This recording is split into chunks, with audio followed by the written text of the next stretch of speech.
J'ai envie de te montrer un petit exemple tout simple. Je te présente, allez, on va prendre, là je prends des petits personnages. Madame Magnac, jeune fille de 25 ans, on va la mettre comme ça, qui rencontre Monsieur Bordélique, pareil, et quand ils se croisent, ils ont décidé, ils tombent amoureux, de créer un lien un peu plus intime. Mais très vite, l'attitude, et tu vois bien, je dissocie parce que Monsieur Bordélique n'est pas que bordélique. Il a plein d'autres facettes. Mais quand il y a une de ces facettes qui est dérangeante pour nous, bah, qu'est-ce qu'on a tendance à faire? Association. Voilà. Cette attitude a tendance à envoyer un message négatif à Madame Magnac. Mais si Madame Magnac n'a pas appris à communiquer, comme beaucoup d'entre nous à l'heure actuelle, qu'est-ce qui se passe? Dans ce genre de situation, et au début d'une relation, on n'a pas forcément envie de mettre des nœuds dans celle-ci. Donc, on a tendance à adopter la politique de l'autruche. Et on préfère ne rien dire que dire « oui, tu m'agaces à ne pas ranger tes affaires ». Donc, c'est quelque chose, on ne va pas permettre à l'autre de prendre conscience que cette attitude n'est pas bonne pour nous. Et c'est quelque chose, avec la répétition, au fur et à mesure des années, et aussi potentiellement des enfants, au bout de 20 ans de vie commune, rien que cette attitude-là a déposé beaucoup de choses dans l'autre.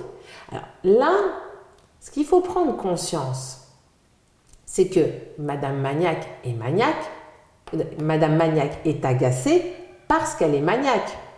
Si elle était bordélique, cette attitude ne lui poserait pas de problème.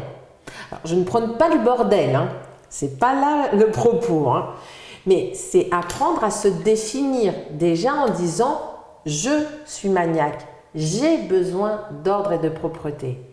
Parce que là, qu'est-ce qu'on a tendance à faire sinon? C'est à dire à l'autre « tu m'agaces de ne pas ranger ».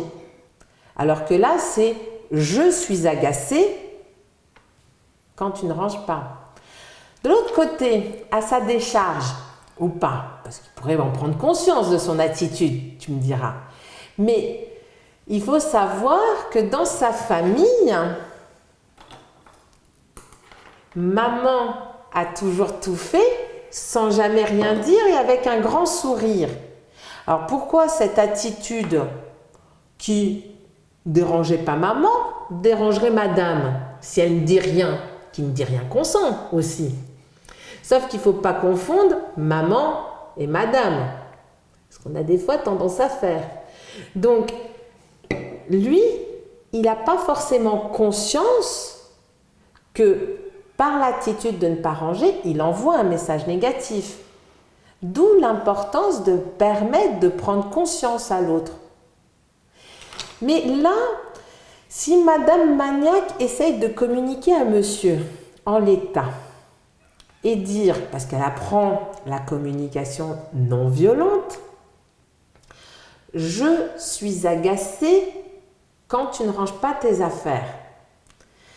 Là, si monsieur Bordélique est conciliant, il peut entendre et donc peut changer d'attitude. Ah ok, mon attitude te dérange, je vais en changer.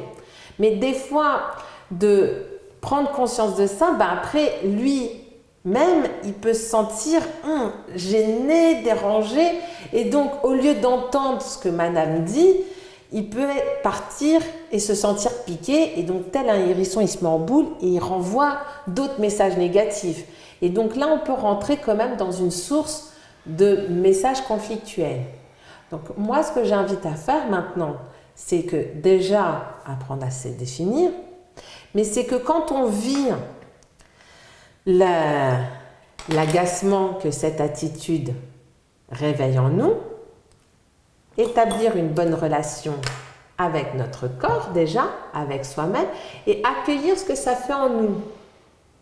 Donc, là, ça se transforme et ça s'apaise en quelques minutes. Ça prend sa place. Et ensuite, on peut établir une communication relationnelle. Et même en encourageant l'autre, en lui disant « Tu sais mon chéri, j'aurais plaisir le soir quand je rentre à la maison, retrouver ta veste dans la penderie plutôt que sur le canapé. » Ah oui, ça te ferait plaisir?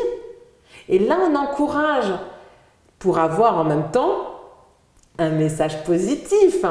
Parce que le pire dans tout ça, c'est que quand on essaye de parler et qu'on ne se sent pas entendu, eh ben, ça alimente notre contrariété à l'intérieur. Donc ça peut réactiver. Que là, quand on accueille, on peut trouver la formulation qui fait qu'on peut être entendu et recevoir un message positif de la part de l'autre personne. Donc c'est vraiment important de prendre conscience de ce qui se passe à notre bout de la relation. Et on peut agir que là-dessus. Et ensuite, on peut communiquer avec l'autre et là, potentiellement, être entendu ou pas. Mais ce qui est important, c'est s'occuper de son bout de la relation.